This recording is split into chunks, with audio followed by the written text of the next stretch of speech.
of the thought. The thought is the intent, it is the direction, it is the specific field, frequency. So it's like tuning a radio dial. So if it's all about vibration, and we know, because we've measured this, that when people have a coherent brain and a coherent heart, something amazing is going to happen in their life. So it's not just feeling the gratitude, because we know that just having an elevated emotion doesn't affect matter. We know that just a clear intention of seeing something change doesn't affect matter. They've done experiments on this. You have to combine then the clear intention with the elevated emotion. The emotion is the energy, the frequency, the carrier of the thought. The thought is the intent, it is the direction, it is the specific field, frequency. So it's like tuning a radio dial. So if it's all about vibration, it's all about energy. When there's a vibrational match between your energy and that potential that exists in the quantum field, when there's a vibrational match, it's going to find you. Okay.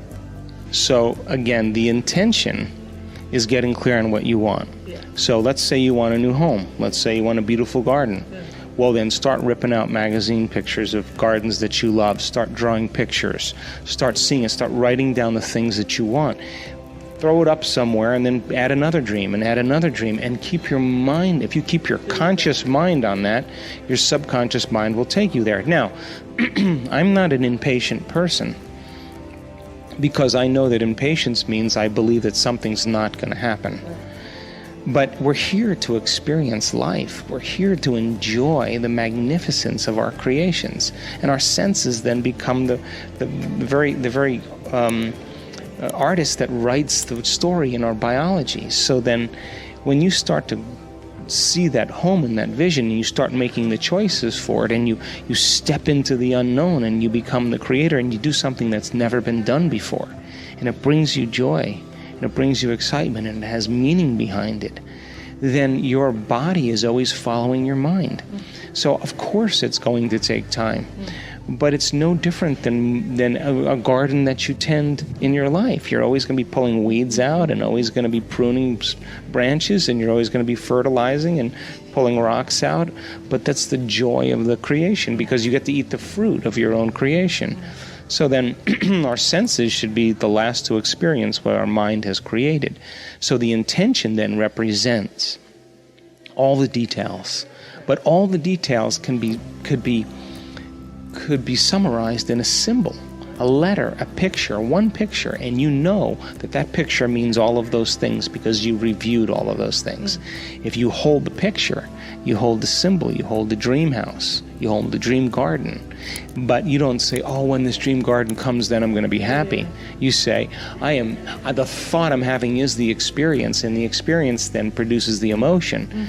And once the emotion begins to occur, now your brain and body are in the future instead of in the past.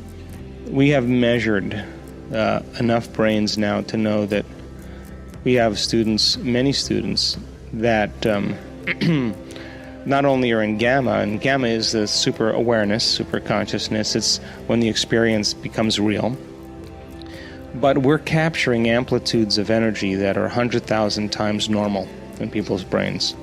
In other words, their brain waves are in delta. The body looks like they're sound asleep, but the energy that's in their brain is so amplified. In other words, normally when your nerve cells fire in your brain, it produces about 10 to 60 microvolts of energy squared. So most people right now, if we measure your brain, it's about 10 to 60 microvolts of energy squared. When these people have these experiences, they're up to 1 million microvolts of energy, 2.5 million microvolts of energy, 4 million microvolts of energy. Now, you see the brain scan, it looks like this. There's a normal brain scan. You see alpha, beta, theta, gamma. But imagine now grabbing a handful of crayons and going like this. We can't even read the scan. The entire brain is activated. So, yes, gamma is an important state, but now we're measuring things that I don't think science has measured yet, because people are having a full-on sensory experience without their senses.